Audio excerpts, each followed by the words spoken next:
أعوذ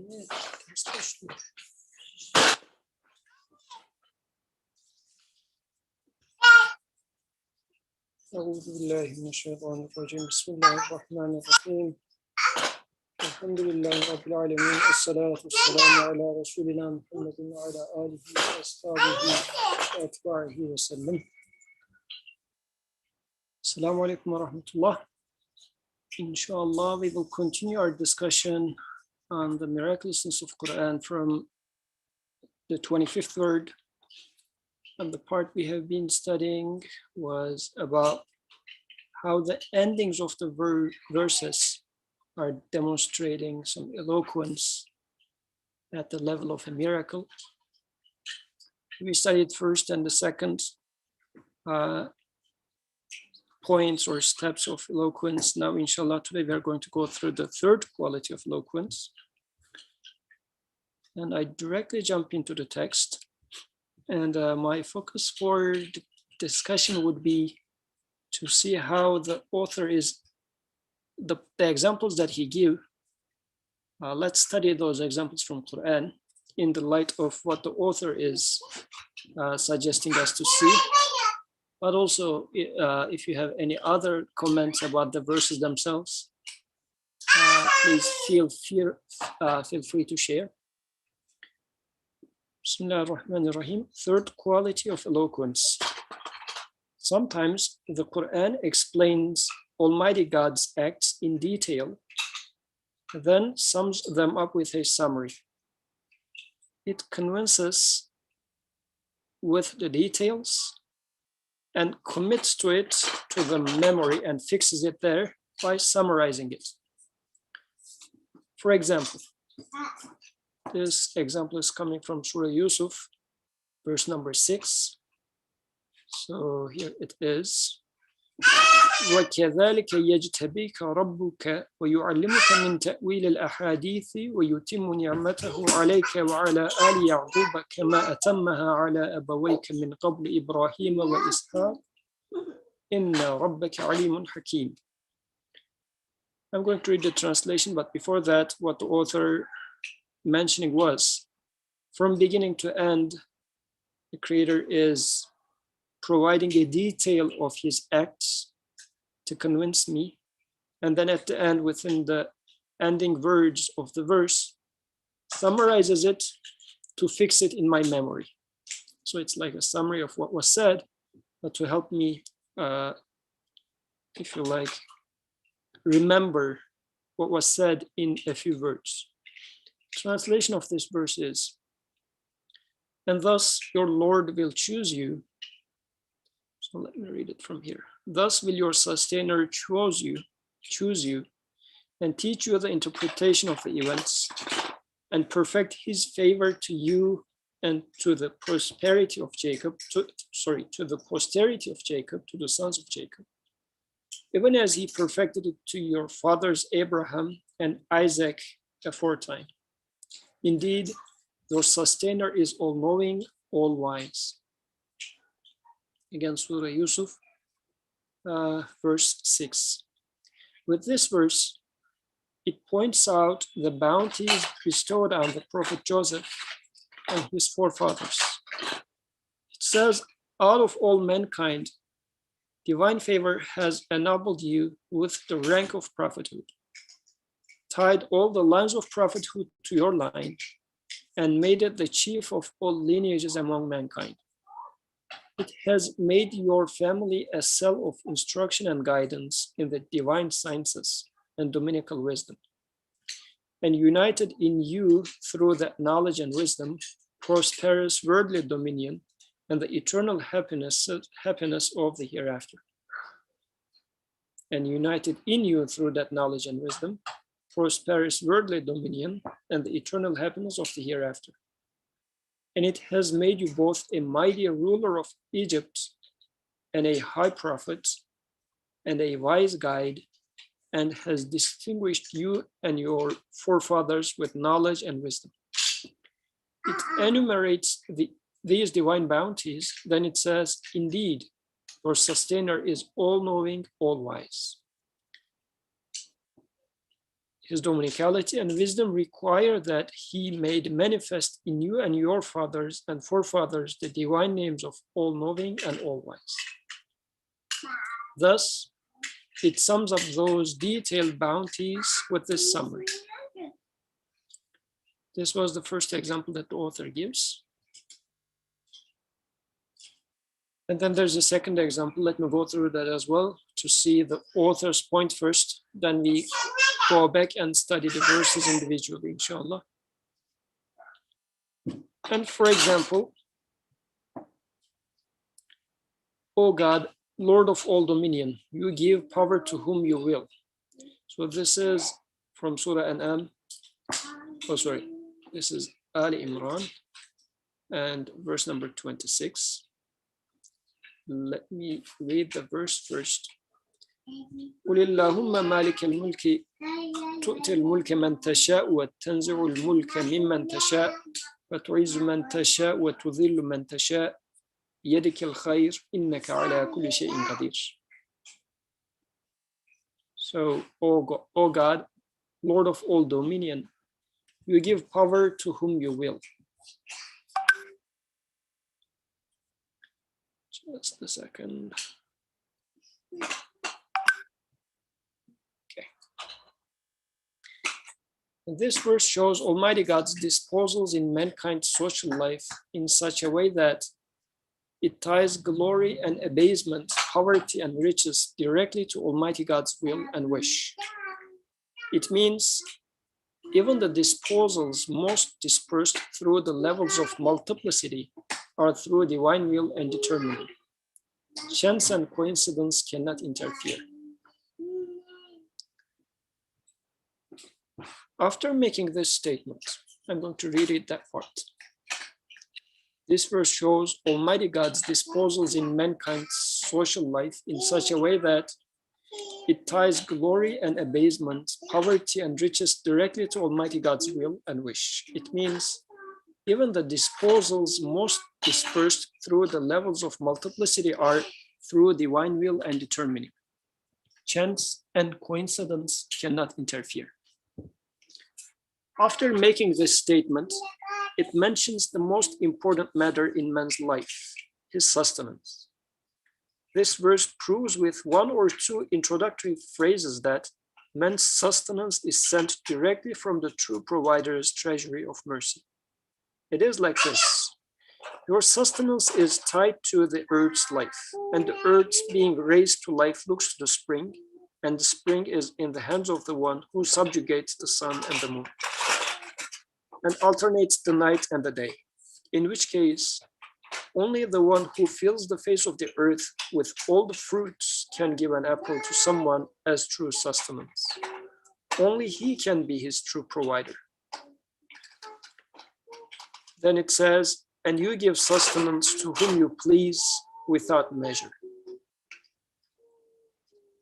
It summarizes and proves those detailed acts in this sentence. That is, the one who gives you unlimited sustenance is he who performs these acts. I'm going back to the verses again. So he's talking about verses 26 and 27. قل اللهم مالك الملك تؤتي الملك من تشاء وتنزع الملك ممن تشاء وتعز من تشاء وتذل من تشاء يدك الخير إنك على كل شيء قدير. Say, O God, owner of sovereignty, Malik al-Mulk, you grant sovereignty to whom you will, and you strip sovereignty from whom you will. You honor whom you will, and you humiliate whom you will. In your hand is all goodness. You are capable of all things. Then in 27, تولج الليل في النهار وتولج النهار في الليل. You merge the night into the day, and you merge the day into the night. وتخرج الحي من الميت وتخرج الميت من الحي. And you bring the living out of the dead, and you bring the dead out of the living. وترزق من تشاء بغير حساب. And you provide for whom you will without measure. And the author was saying that With this verse, God's disposals in mankind's social life was explained in detail in the 26th and 27th verses. And at the very end, and you give sustenance to whom you please without measure, is summarizing and proving those detailed acts in this sentence. That is, the one who gives you unlimited sustenance is he who performs these acts. So inshallah, let's study these two verses and what the author is saying. The first one is talking about a lineage of prophets and how the family of Jacob, actually the family of Ibrahim, was provided with mercy of the Creator, and how all-knowing and all-wise is being mentioned at the end of the verse. So let me pause here and hear your opinion about this verse. As I have background noise today, I'm going to speak less, so please chime in.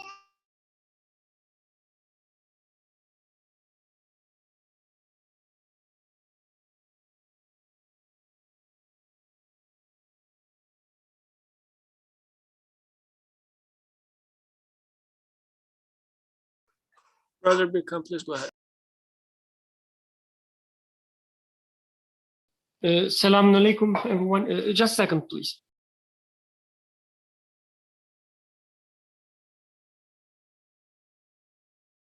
Assalamu alaikum. Sorry for the interruption. So the first part, which talks about the lineage of the prophets, so maybe just to start the discussion, it's really interesting. It's talking about the wisdom and knowledge.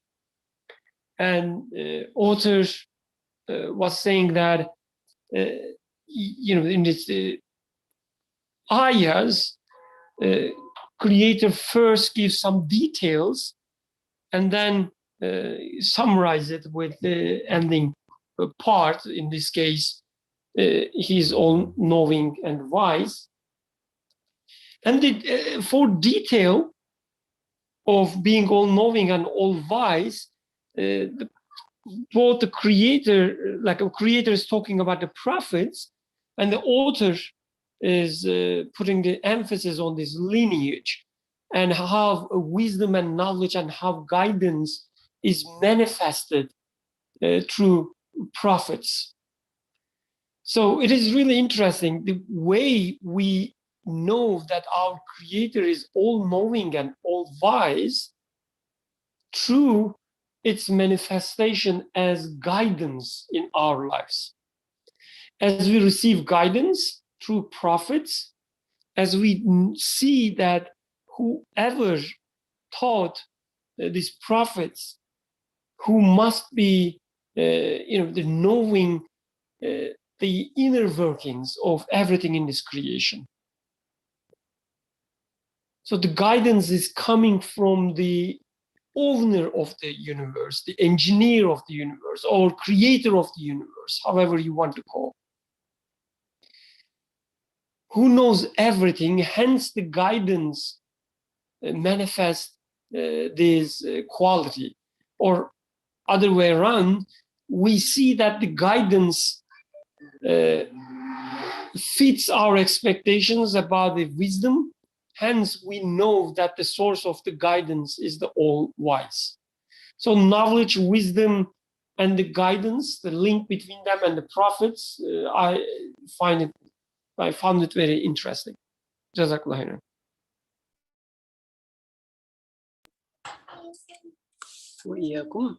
Thank you for your input.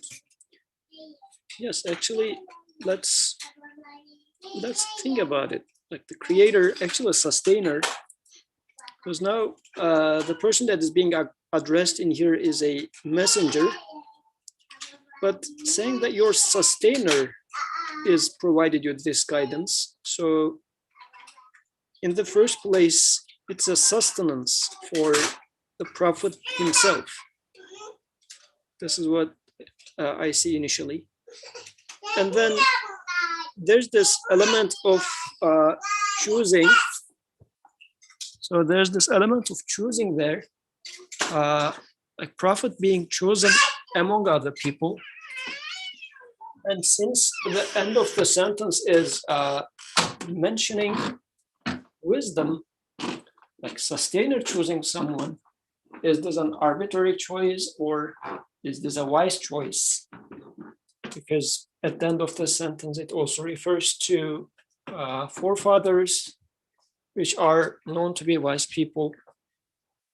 So it looks like that choice is a wise choice that was made by the creator, which we can talk about. And then there's another aspect which might be a question mark. A lineage. What does a lineage really mean? Does it mean anything like blood ties? Why is there this emphasis? But after all, after saying all of these,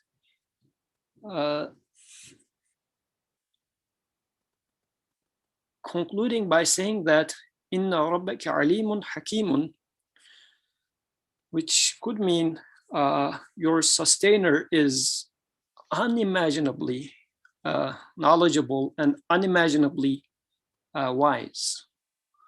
Like indefiniteness in here, alimun hakimun. So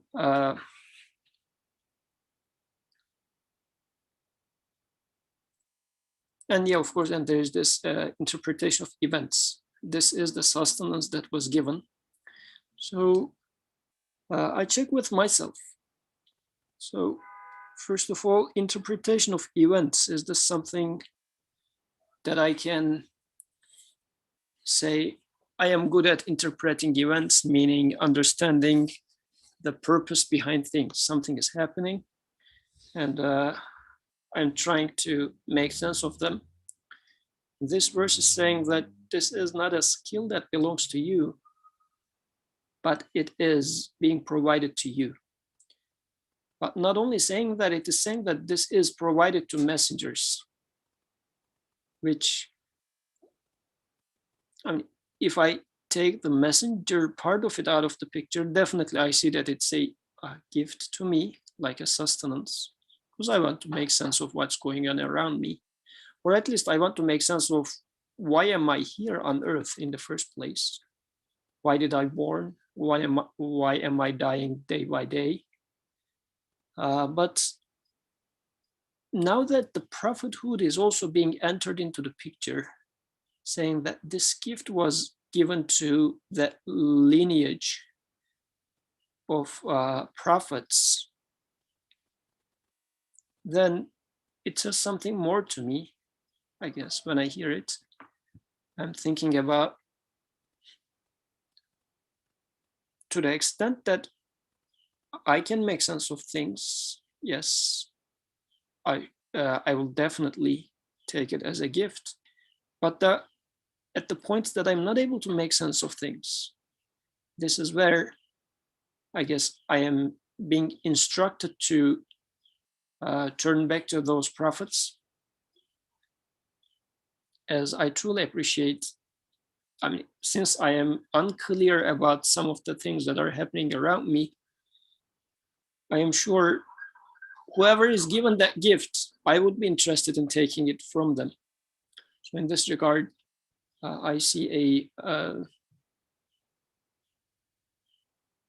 invitation, in a sense, in an invitation to take this message from the messengers also. But I'm looking for other comments, other hands. Okay.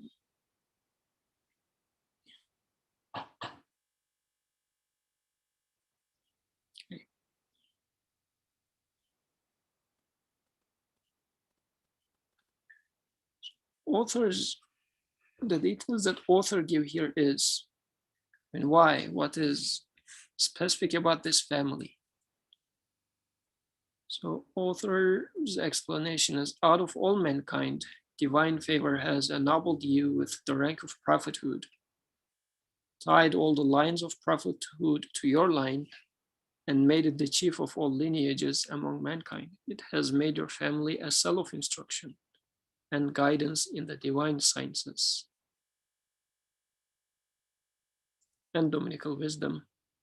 And united in you through that knowledge and wisdom prospers worldly dominion and the eternal happiness of the hereafter. And it has made you both a mighty ruler of Egypt and a high prophet and a wise guide, and has distinguished you and your forefathers with knowledge and wisdom. So clearly these are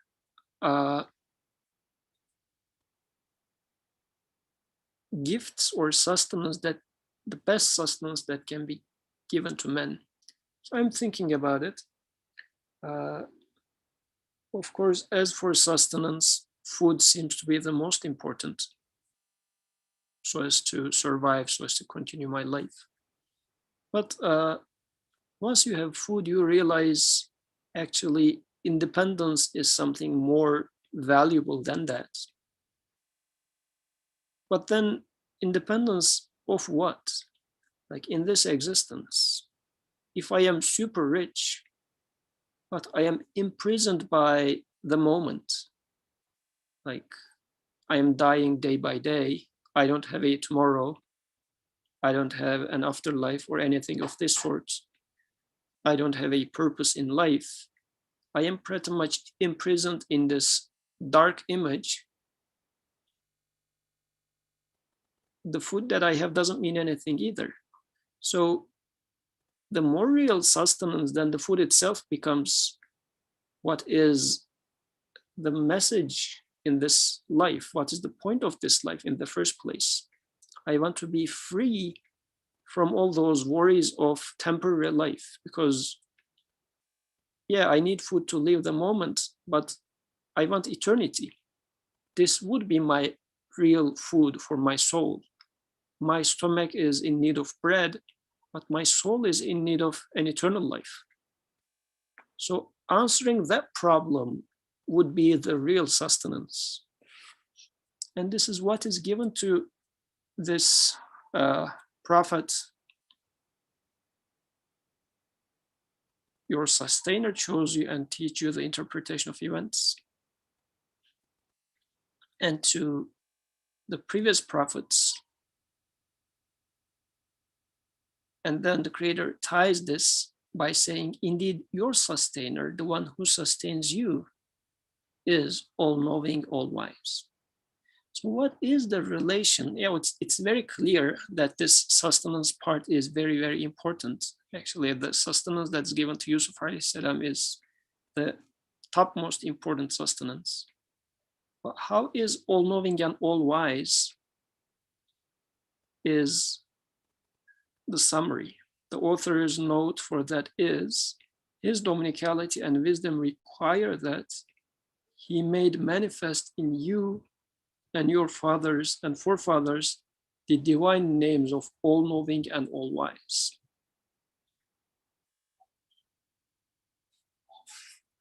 Thus, it sums up those detailed bounties with this summary.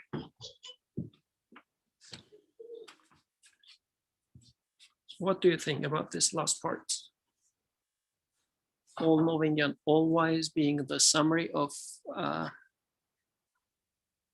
this sustenance. Any opinion? Jazakallah khair, Brother Birkan. Please go ahead. Assalamu alaikum. I know there are many other people who want to speak, but I'm just being faster than them. Raised my hand. So going back to your question, how all-knowing, all-wise being a summary of, or even being related, how it is related to the fact that we are sustained. We are given things to survive, to eat, to, I don't know, enjoy, to think. So I think the knowledge, wisdom,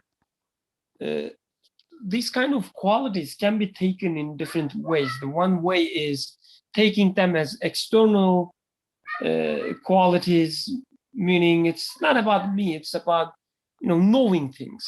The creator knows everything. Creator knows how, you know, atom works. Creator knows how, you know, the animals survive, and so on and so forth, everything. He's knowledgeable, or he's wise, as we think a wise man, right? If you bring him a matter to resolve a matter, an issue, he would, you know, resolve it for you. So that's one way. In this way, you can think of you know, any reasonable man, any knowledgeable man as knowledgeable and wise. But there's another way to take these qualities, think about these qualities, which is knowledge of me and wisdom that I need, the wisdom that would enlighten my life. So all-knowing in this sense would mean that he knows everything about me.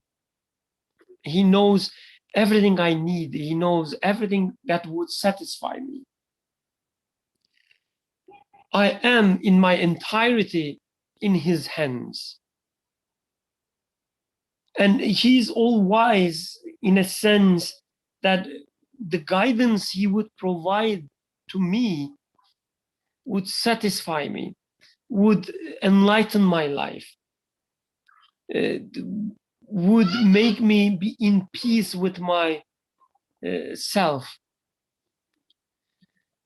So such a creator directly related to the sustenance that I receive. He knows what I need. He knows what would satisfy this need, and who knows, he knows the perfect way to satisfy my need, but at the same time to please me with mercy. So he's the all-knowing, because I know it. I know it through the manifestations of the sustenance that I receive.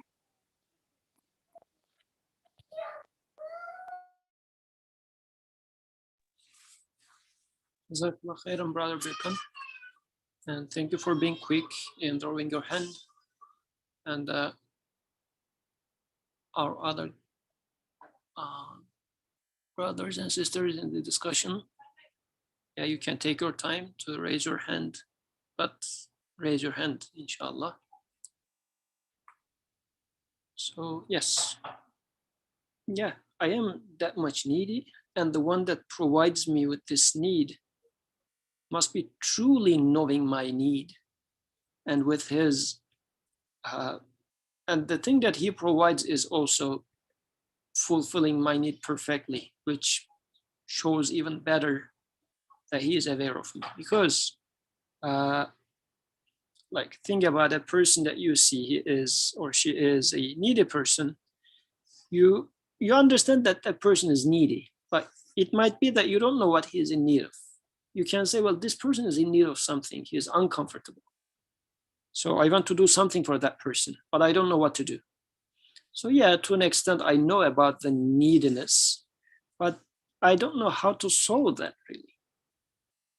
But if I know that person so well, and that exactly I know what's going to fulfill the need of that person, then I would give the thing that that person needs. For instance, a friend of yours might be super upset, and you want to cheer that friend of yours up. You might suggest to go to Six Flags with your friend. I mean, you have a good intention. You know that your friend is upset, and you think that going to Six Flags would cheer him or her up, or gifting her some chocolate would cheer that person up. I mean, there is some bit of a knowledge and a tiny bit of a wisdom in there,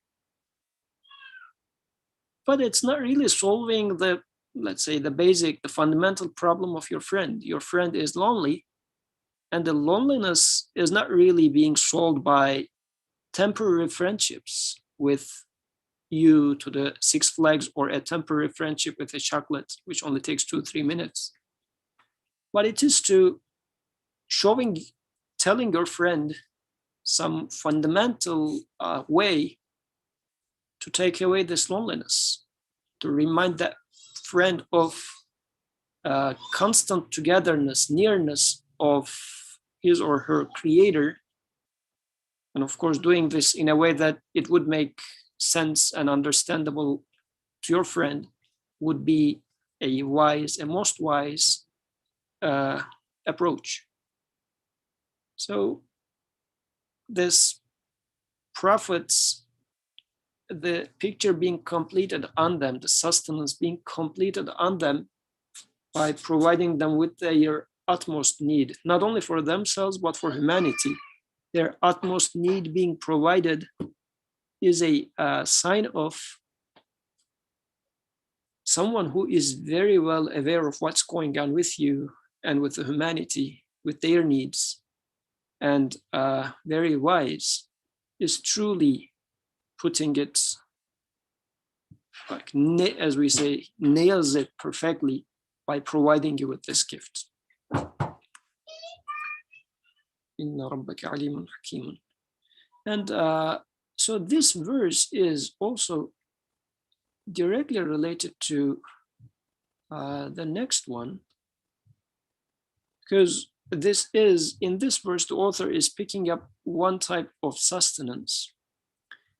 And in this verse, the creator is talking about choosing specifically those people for providing that sustenance. And in the next verse that he chooses, again, there's going to be creator's choice, which seems to be an interesting emphasis, because for the previous verse, the one about Yusuf alayhi salam and the family of Jacob, Bani Israel, Ali Yaqub, sorry, the family of Jacob. So it might sound like, well, then those people are like favored or spoiled by the creator, or this little Satan somewhere in there whispers me that, like, those guys are favored by the creator, and I am the poor guy here. He gave his favor to them. The guidance and the interpretation of events are taught to them, not to me. Okay, yeah, teaching of interpretation of events is a good thing for sure, but he gave it to them, not to me. So wisdom, all-knowing, why? I mean, why not to everyone? Why directly to those people? What is wisdom here? Pops up as a question. I don't know if that little Satan over there is worthy to be listened to, but such a question might come to the minds. So while posing this question, Brother Birkhan again very quickly draw his hand. Please go ahead, Brother Birkhan. Assalamu alaikum again. I'm sure Aziz is so angry, and every time he wants to speak, I raise my hand, and now I'm speaking instead of him. I'm sorry, Aziz. Inshallah, next time. So this interpretation of events, I was also thinking about it. So the author is talking about, the verse, the ayah is telling me that you will see that you can interpret things, or you will see others can interpret things, or you will see some special people who can specifically and in a special way can interpret events. No matter where you look, you will see some signs of this ability, the quality of interpreting events. You will see some glimpse of it. You will see some examples of it, even in you. And following this quality, following this, the ability, that in being able to interpret events, you will realize that then you experience this quality of knowledge, you experience this quality of wisdom. This is what you are experiencing. And I think this is really crux of many things in belief, in matter of iman, matter of belief, that you realize that you are experiencing a certain quality. It might be knowledge, it might be wisdom, it might be beauty, it might be power, it might be mercy. Doesn't matter. All these different qualities, you experience them. And through this experience, you conclude that there must be a source, all-knowing, all-wise. There must be a source that can create this quality that I experience. Because when I try to attribute this quality to myself, to other things that I interact with, other people, or I see a beautiful tree and I try to attribute this beauty to the tree itself. I see a beautiful, exceptional drawing, and I try to attribute this, the creativity or beauty to the artist or to the paper or whatever. And I fail, and I say there must be a source of this quality. And the conclusion, as summarized at the end of the ayah, is he is the all-knowing, all-wise. So that's, as I said, I think that's a crux of, many things in belief. And most important, maybe one important part, if not most, of this the approach of this, let's say, the path that we follow. It doesn't matter where you experience, where you observe this quality, whether you experience it in yourself or someone else, or in a cake, or in a car, or in a tree, or in an animal. It doesn't matter. What matters, what is important is that you experience this quality. It might be you who can interpret events, or it might be your wife, or it might be your friend, or it might be your enemy that can interpret your moves, even before you, and then attack you in a great way. Seeing this greatness in his attack, even in your enemy. So it's, even beyond, it goes beyond being jealous. It's like being angry. Why? It is my enemy who can interpret the events, not me. But the fact that doesn't change is that you experience this greatness. You experience this wisdom, you experience this knowledge. And no matter where, no matter whom you're experiencing, you will always end up with the same conclusion, that he's the all-knowing, he's the all-wise. So, yeah, that's all I wanted to say. And again, Aziz, I apologize. Next time I will, let you speak, inshallah. Jazakallah khair, Brother Birkan, especially for picking up on Aziz. But yeah, as I was thinking about the how the verse is mentioning the names of the prophets, because I am trying to respond back to the little Satan that whispers me stuff. So it doesn't look like Isaac is a father of or forefather of Joseph anyway. But it's talking about perfecting favor to you and to the family of Yaqub, even as he perfected it to your fathers, Abraham and Isaac, because Isaac, his heart is like the uncle, not the father.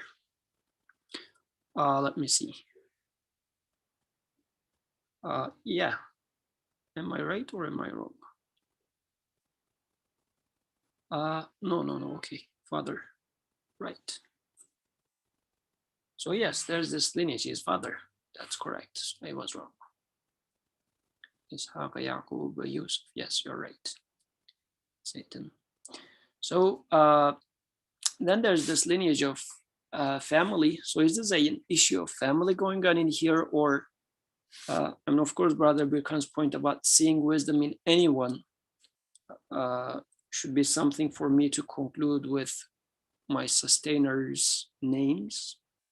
But is there anything specific in here?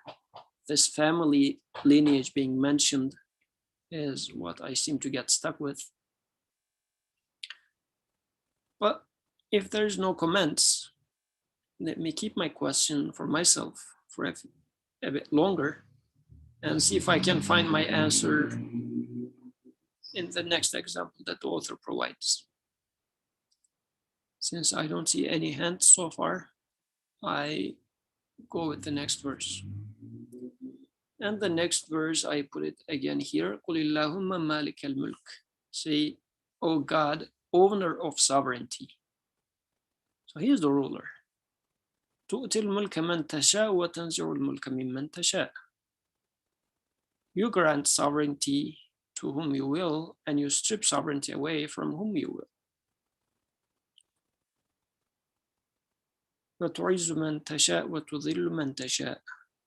You honor whom you will, and you humiliate whom you will. بِيَدِكَ الْخَيْرُ. At your hand is all goodness. إِنَّكَ عَلَى كُلِّ شَيْءٍ قَدِيرٌ. Indeed, you are capable of all things. So then goes on, تُولِجُ اللَّيْلَ فِي النَّهَارِ وَتُولِجُ النَّهَارَ فِي اللَّيْلِ. You merge the night into the day, and you merge the day into the night. وَتُخْرِجُ الْحَيَّ مِنَ الْمَيِّتِ وَتُخْرِجُ الْمَيِّتَ مِنَ الْحَيِّ.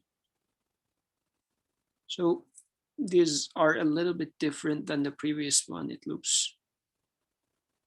Like in the previous one, giving and taking with like out of choice of the creator was being mentioned as if.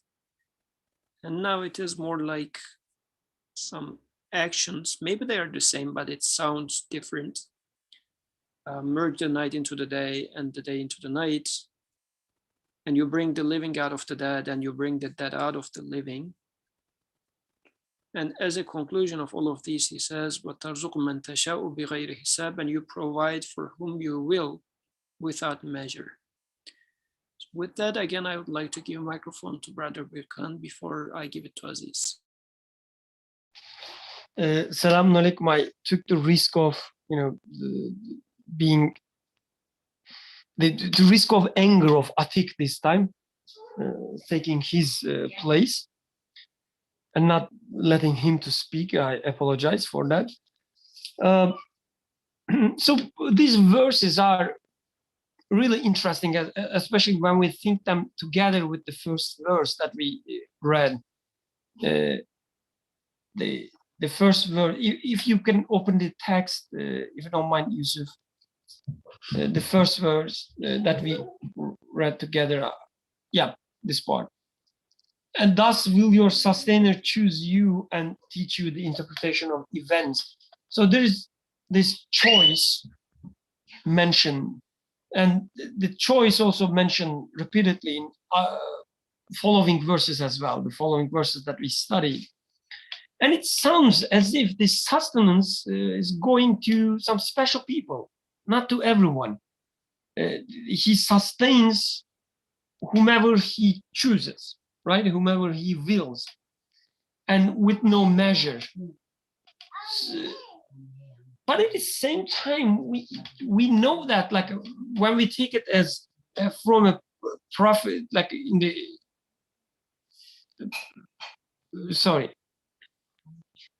in the sense that it's talking about the prophets, let's say in the first ayah, we all somehow, being guided through these prophets. So the guidance and interpretation of events, or knowing the inner workings of events, or knowing what these events, whatever happens around us, take us to. we all being taught how to do that by prophets. So even when we take it as a sustenance to prophets, true prophets is actually sustenance to all of us. If I will to follow a prophet, then the sustenance is with me as well. The sustenance bestowed upon me as well. In the same way, the last ayah that we just read, it talks about how the sustenance is given to those who wills, but the examples are the plantation of the earth, the rains coming down, which somehow relates to all human beings again. So as if what I'm trying to say, as if this will is not, at least in the most important sense, let's say, there are different senses which is relate to the special people for sure. But in another sense, these ayahs, telling us that the sustenance is there for everyone without any measure, but the will is needed to receive them. And this will is, in ayahs, it relates to or attributed to the creator, for sure, because he is the source of wills as well. He creates the wills as well. But at the same time, as if the ayah is telling me that if you will, as I will, as your creator will, if your desire synchronizes the desire of your creator, goes in parallel with the will of your creator, you will realize that you are sustained without any measure. But we are free to choose to believe otherwise. We are free to choose that we are not sustained anything. It's me who gaining, or it's me who's earning everything I own. It's not sustenance. I can choose that. I can will that my will, may act in this way and deny the sustenance. But if I will to receive the guidance, and through my will, through my, the desire to receive guidance through prophets, the Creator's will manifest. It will guide me. And then I will realize that this sustenance is there for me without any measure. So I think, in one sense, for sure, this ayahs talking about some special people, some people who are, sustained more than me. And I can see that, there are such people around me. And when it comes to knowledge, wisdom, there are even, the most special people as prophets. But at the same time, I think this ayahs is talking to me as well, talking to everyone, because everyone, given that he or she wills to see the truth, is sustained without any measure. So I talk a lot. I'm leaving the stage to Atik and Aziz now. Jazakallah khair, Brother Birkan. These were really beautiful and important points. But I don't want to make Aziz any more angry. Aziz, please go ahead. Assalamu alaikum. Jazakumullah khairan. Jazakallah khairan, Brother Birkan, for engaging us.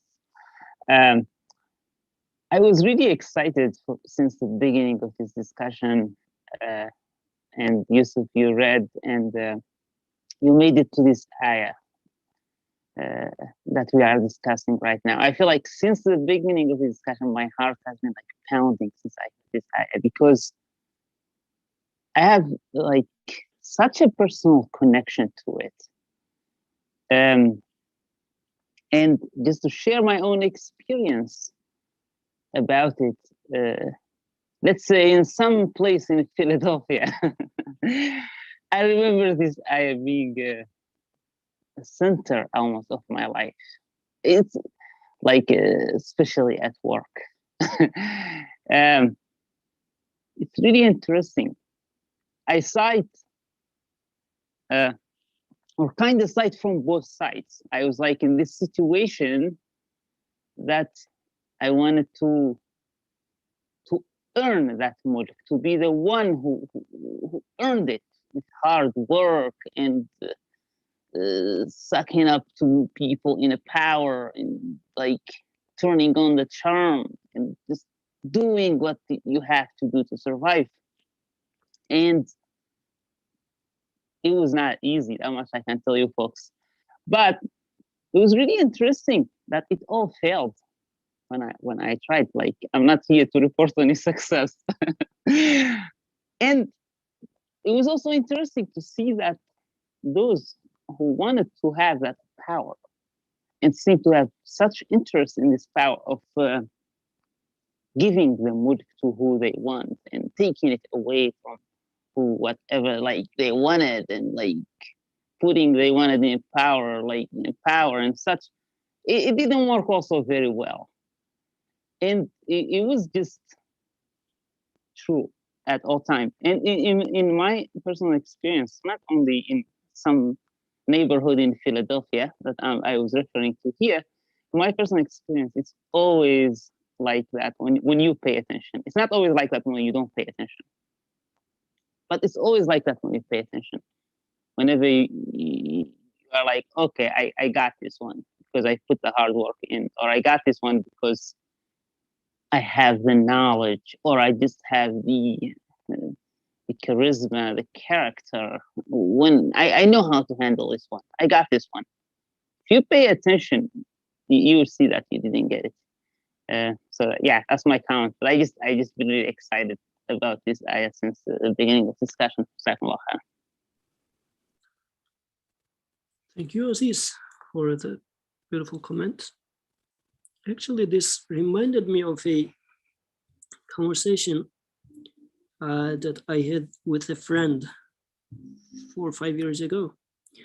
So it was about, I was questioning what do we observe in the existence? And when we were having this conversation, my friend and I was trying to bring the topic to arrive to a conclusion that we do observe power, we do observe knowledge, and we do observe will that's taking place. And my lovely friend back then said that I agree with observing knowledge, I agree with observing wisdom. Sorry, I agree observing power, I agree with observing knowledge and wisdom. But as for the choice, will, I don't observe that, was my friend's response. This made me really think, because I see that choices are being made, but maybe it was not that obvious for that friend of mine.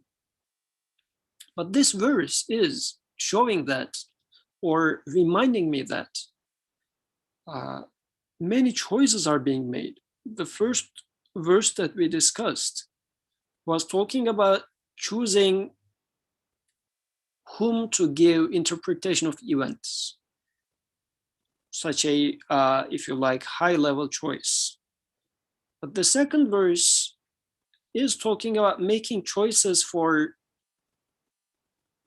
like, to whom to give sovereignty, from whom to take away sovereignty, to whom to honor, to whom to humiliate, and then merging night into the day, merging day into the night. These are all actions that are being done by choice. These are very, if you like, arbitrary things or mundane things that are happening right in front of my eyes every day, and bringing the living out of the dead, bringing the dead out of the living. So in a sense, as the author, I think, is trying to put in front of our eyes in here, this sustenance being provided from top to the bottom, everywhere is taking place with wisdom. So the sustainer is at work, if you like, and at all levels. Because as I was voicing out the Satan that was whispering to me, it was saying that, yeah, those like elect of the elect, like the messengers, they are chosen for sure. But then the next verse says, you are also chosen. The choice is constantly taking place in this existence. The creator is choosing. It's not only the power and wisdom is acting in this existence, but the choice is acting. So it's not like the creator is distant. No, the creator is constantly, from my point of view, of course, this existence is being monitored and being created knowingly. The choice is being actively made, and this is being made.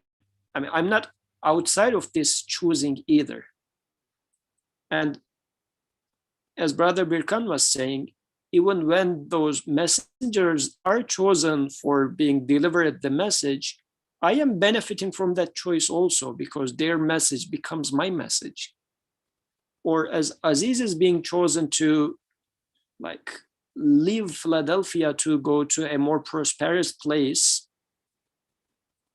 I am benefiting from his story as he has been sharing with us. So those choices are not only choices for those individuals, but as if the creator is immensely, without measure, providing sustenance to me from everywhere. So it's not only the food that is being put in front of me is also becoming food for other observers around me in some other senses. Maybe it's a food for my stomach, but it's a food for Birkan's eyes. Like Aziz is benefiting from his new life in a certain way, but I am benefiting from Aziz's life or the choices that are being made on Aziz in a different way by listening to what his reports, for instance. So since I know Aziz and I work with him and what he went through, I know of them, they were choices of the creator for Aziz, but not exclusively for Aziz. I was also being provided with what was being chosen for Aziz. So I think by combining these two verses or presenting them together, so I'm trying to see what does the author trying to tell us by bringing those two separate examples together for this example. So I'm going to reread this part. He says, it means even the disposals most dispersed through the levels of multiplicity are through divine will and determining. Chance and coincidence cannot interfere. And it's important because when my Satan was whispering, as if saying that those elect of the elect are provided with this guidance, but you are not, sort of a whisper was coming from there. So I tend to, now I'm pushing back with this whisper. I am saying that the gist, the main part in here is those guidance do not belong to them, and they were provided out of God's abundance. So it was not their right, neither is it my right. But the Satan says as if by them being given, but me not being given as much is a injustice. So behind this is a claim of right in there. Why am I not given as much as they were? Now I need to question, isn't this a problem? Like being able to accept the whisper of Satan in here as a rightful question was my mistake. Because whatever was provided was not in response to a right. Like somebody pay you $5 and you give them $5 worth of food. It's not like that.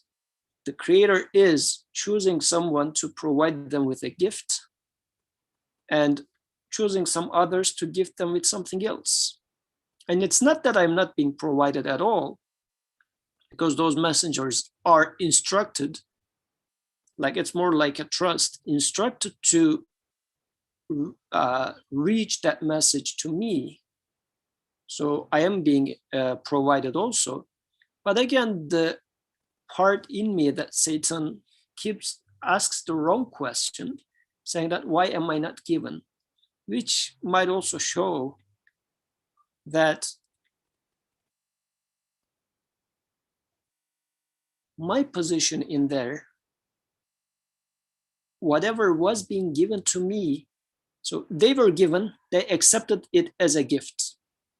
In my case, I see it as if it was my right to be given to me. By it not being given to me, I am made unjust, like some injustice is made towards me. On the flip side, which means if it were to be given to me, or whatever has already been given to me, I don't take it as a gift. I take it as a property of mine, rightful owner. I consider myself to be a rightful owner. And this is why I am claiming like some injustice is being done when I see such a behavior. So this is why now I am benefiting a lot from this, this aspect of the Creator giving it to whom He wills, as it is curing my false behavior, false understanding of justice, as if I have the right to own, I have the right to be provided sustenance. This verse is saying that no, He is the one who gives as He wills. You don't have any right to claim in here. Where do you find the right to say that, oh no, He must give me, as the verse was saying, He must give me sovereignty, He must give me honor. It says no, He gives honor to whom He wills, and He takes away honor from whom He wills. So Alhamdulillah, today's those two verses, inshallah, had been a cure for my disease about this false understanding of my ownership or sustenance being a trust, not something that I should be owning. Brother Birkan, please go ahead. Assalamu alaikum again. So I guess when it comes to discussing sustenance, we directly jump into this secular worldview in which the main component is the scarcity, that the things are scarce, the limited, and has to be distributed intelligently, otherwise we cannot benefit from them. Or if some select benefit them more, then the rest has to suffer. And we see that in our lives, that as if this is the case. We know that some people are hungry, some others are eating a lot, more than they should be. And some people born in a lovely family, the others born in a I couldn't find the word, sorry, but in a family that the parents do not take care of their children anyway. So we see that, and we jump in the conclusion that when Creator talks about sustenance, the same rules apply. That if He gives health to Aziz, then my health is in question. If He makes Suhail wise, then there might be not enough wisdom to make me wise as well. And this is a danger. And I guess as a cure, all these verses ends saying that He is all wise, all knowing. They don't say that He's knowledgeable or He's wise. He is all-wise, all-knowing. So I think this is really important. The last paragraph that we read, it was saying that whoever has control over the entire universe, the seasons, earth, only that one can give an apple as a sustenance. So when I experience the sustenance of apple, I conclude that there must be someone who is all powerful, all knowledgeable, all wise, and who can control the entire universe.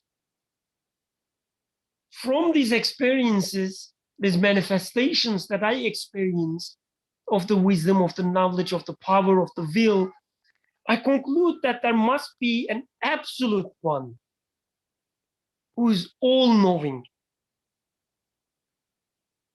I'm not concluding, I don't conclude that there must be someone who's knowledgeable.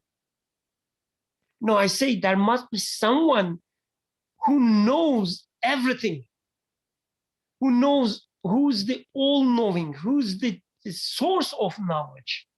That's my conclusion. And what it means? It means I'm talking about an infinite treasure. I'm talking about the source whose the manifestation of health or mercy, it doesn't end. So that's one thing. In one hand, I have this conclusion. But in the other hand, I also see that in my practical life, things change. There is no constancy. So I'm healthy one day, I'm sick another day. I'm wise one moment, I'm not wise another moment. Or one person is hungry, the other one is full. So there is this disparity, there's this variety change in the practical life. So as if these two things do not comply, as if they don't fit to each other.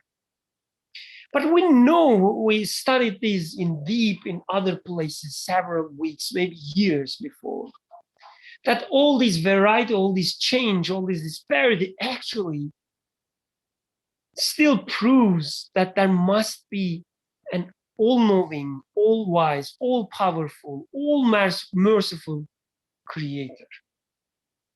So I'm jumping, I'm leaving this, the proof that they actually tells the same thing to our previous discussions. But one thing I want to say, that once we have this understanding, once we have this conclusion, even when we are sick, we see other people who are not sick. And I say, you know what? My conclusion still survives, still, what is the word? Holds. That the manifestation of health is still there. It didn't stop. The source is still alive, quote unquote.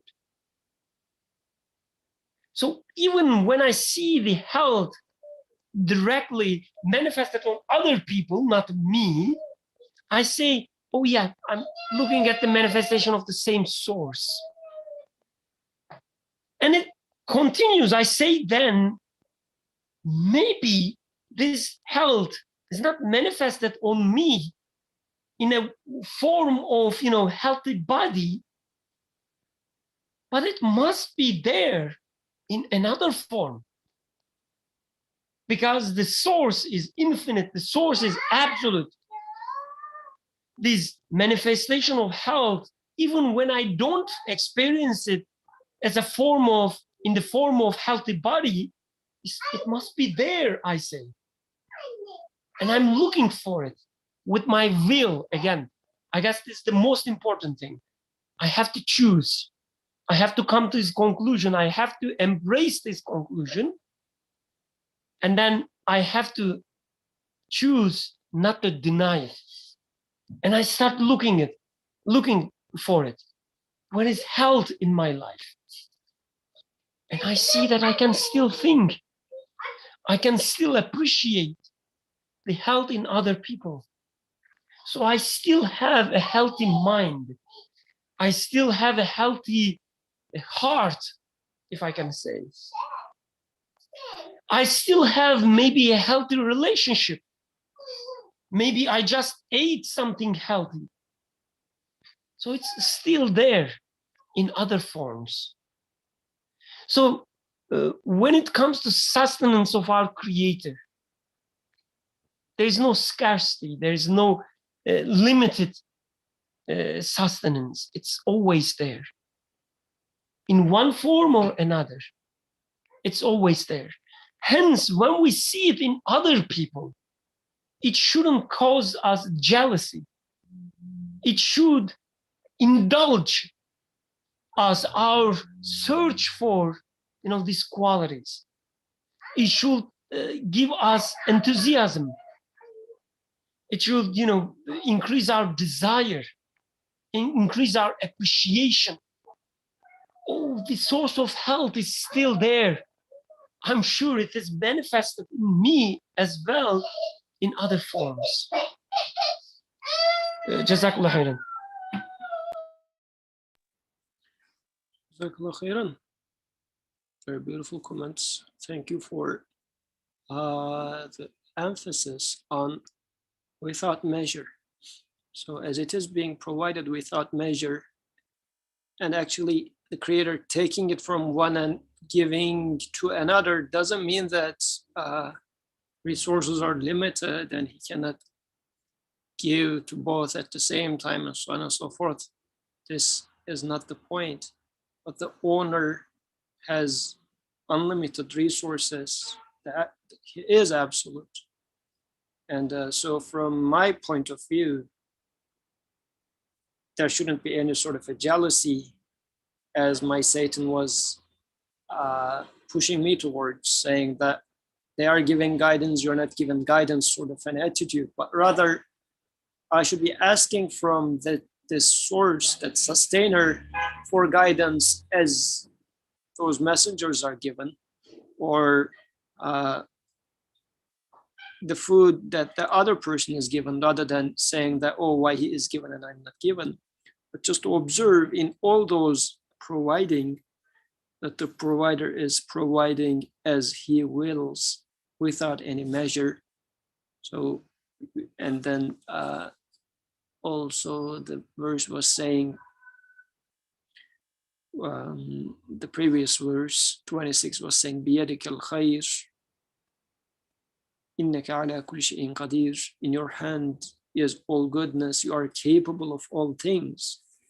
So it's not a matter of scarcity of the resources. My Creator, I am aware that the Creator is actually must be aware of doing all things that I consider as things.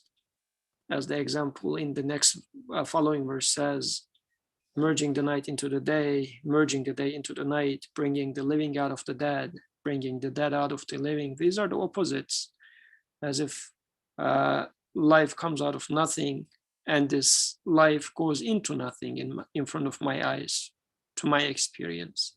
So the one who brings life out of death and puts life into death, or annihilates apparently, must be the one who is capable of doing everything. So what is my worry or jealousy is about? Jazakallah khair, Brother Birkan, for this beautiful and important point. So any other comments, questions, suggestions? Because I think this was the end of the third point. The fourth point is going to take a little long to read for today. So I'm looking to see if there are other comments. If not, I'm going to pause here for the day. Just to remind you the two verses again. وكذلك يجتبيك ربك ويعلمك من تأويل الأحاديث ويتم نعمته عليك وعلى آل يعقوب كما أتمها على أبويك من قبل إبراهيم وإسحاق إن ربك عليم حكيم. And then these two verses from Surah Al Imran. قل اللهم مالك الملك تؤتي الملك من تشاء وتنزع الملك ممن تشاء وتعز من تشاء وتذل من تشاء بيدك الخير إنك على كل شيء قدير.